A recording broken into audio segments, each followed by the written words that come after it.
الحمد لله الذي هدانا لهذا وما كنا لنهتدي لولا أن هدانا الله وأكمل لنا ديننا وأتم علينا نعمته ورضي لنا الإسلام دينا فلا نعبد ولا نستعين إلا إياه ونشهد أن لا إله إلا الله وحده لا شريك له ونشهد أن سيدنا ونبينا ومولانا محمدًا عبده ورسوله صلى الله تعالى عليه وعلى آله وصحبه وبارك وسلم تسليمًا كثيرًا كثيرًا أما بعد فأعوذ بالله من الشيطان الرجيم بسم الله الرحمن الرحيم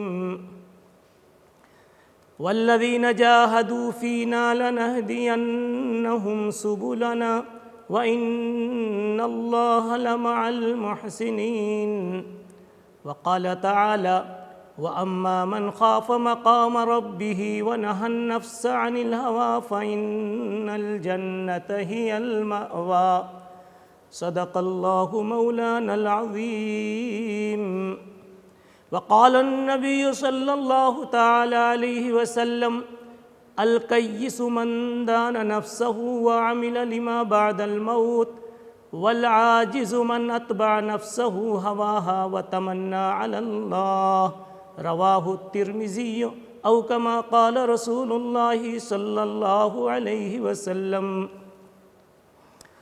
محترم بزرگوں، دوستوں اور ساتھیوں، پچھلی 2 ملاقاتوں میں آپ کو یہ بات معلوم ہوئی کہ حق تعالی شانہ نے ہر لمحہ انسان کو آزمائش کے بیچ رکھا ہے، اور اسی ابتلا اور آزمائش کی بنیاد پر یہ انسان کبھی کبھی لغزشوں کا شکار ہو جاتا ہے۔ کیا کیا لغزشیں ہوتی ہیں، کیسی کیسی ٹھوکریں کھاتا ہے، پچھلی گفتگو میں یہ بات بتائی گئی۔ یاد دہانی کے لیے صرف یہ بات دہرائی جا رہی ہے کہ انہی لغزشوں کو رب کائنات نے کہیں یوں کہا وَكَانَ الْإِنسَانُ قَتُورًا، کہیں فرمایا وَكَانَ الْإِنسَانُ كَفُورًا، کہیں فخورا، کہیں مختالاً فخورا، کہیں یوں فرما دیا یا ایھا الانسان ما غرک بربک الکریم۔ اللہ تعالیٰ نے مختلف بیماریاں ہماری بتائی، مگر قربان جائیے اس رب رحمان پر، اس رب کریم پر جس نے صرف بیماریاں بتا کر یا بیماریاں لگا کر چھوڑ نہیں دیا، اس نے مکمل علاج بھی بتایا۔ جیسے آج دنیا کی کمپنیاں جب کوئی مشین یا کوئی سامان وہ لوگوں کے سامنے کمپنیاں جب کوئی سامان پیش کرتی ہیں تو ساتھ ساتھ ایک بک بھی دیتی کیسے استعمال کیا جاوے، اور یہ بھی اس میں بات ہوتی ہے کہ کہیں کچھ اس میں کچھ تھوڑا بہت کام نکل آوے تو آپ کیسے اس کی درستگی کر لیوے۔ یہ کمپنیوں والوں نے بالیقین رب کائنات کے نظام ہی سے سیکھا ہے کہ اللہ نے یہ انسان کی باڈی کو بنایا، انسان کے مزاج کو بنایا، اس کی طبیعت کو بنایا، تو حق تعالی شانہ نے اس انسان کی لغزشوں کا علاج اور لغزشوں سے بچنے کی تدبیریں بھی اسی کتاب میں جس کو ہم قرآن مجید کہتے ہیں حق تعالی شانہ نے ارشاد فرمائی ہے۔ اسی لیے اللہ فرماتا ہے وَنُنَزِّلُهُ مِنَ الْقُرْآنِ مَا هُوَ شِفَاءٌ وَرَحْمَةٌ لِلْمُؤْمِنِينَ وَلَا يَزِيدُ الظَّالِمِينَ إِلَّا خَسَارًا۔ ہمیں آج چند منٹوں میں یہ معلوم کرنا ہے کہ انسانوں کو لگنے والی جو روحانی بیماریاں جو اس کے قلب کو لگتی ہے، جس کے نتیجے میں یہ انسان بیمار ہو جاتا ہے، آخر اس کا علاج کیا ہے؟ علاج بتانے سے پہلے ہم آپ کے سامنے پہلے مریضوں کی چند قسمیں پیش کرنا چاہتے ہیں۔ علامہ ابن قیم ایک بڑے محدث اور ایک بڑے طبیب ہیں، روحانی امراض کے بڑے معالج ہیں۔ وہ بتلاتے ہیں کہ انسان تین طرح کے ہیں۔ ایک وہ انسان جس کا قلب سلیم ہوتا ہے، ایک قلب سقیم والا انسان، اور ایک قلب میت والا انسان۔ جس انسان میں کوئی لغزش نہیں، کوئی داغ نہیں، کوئی بیماری نہیں، وہ انسان ایسا دل رکھتا ہے جس کو قلب سلیم قرآن نے کہا ہے۔ یوم فرمایا قرآن مجید نے کہ قیامت کا دن وہ دن ہوگا کہ جس دن یوم لا ینفع مال ولا بنون الا من اتی اللہ بقلب سلیم۔ اور دوسرا انسان جس کا دل مریض ہوگا، فی قلوبہم مرض۔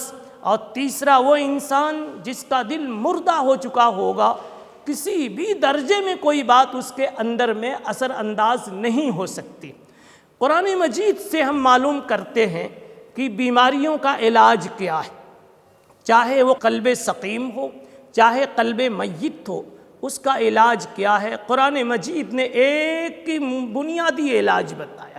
ماہر ڈاکٹر ہر مرض کی الگ الگ گولیاں نہیں دیتا، بلکہ سارے امراض کی ایک بنیاد پکڑ کر کے ایک گولی کوئی دیتا ہے جس سے سارا درد دور ہو جاتا ہے۔ قرآن مجید نے اسی قسم کا علاج فرمایا اور کہا وَأَمَّا مَنْ خَافَ مَقَامَ رَبِّهِ وَنَهَى النَّفْسَ عَنِ الْهَوَىٰ فَإِنَّ الْجَنَّةَ هِيَ الْمَأْوَىٰ۔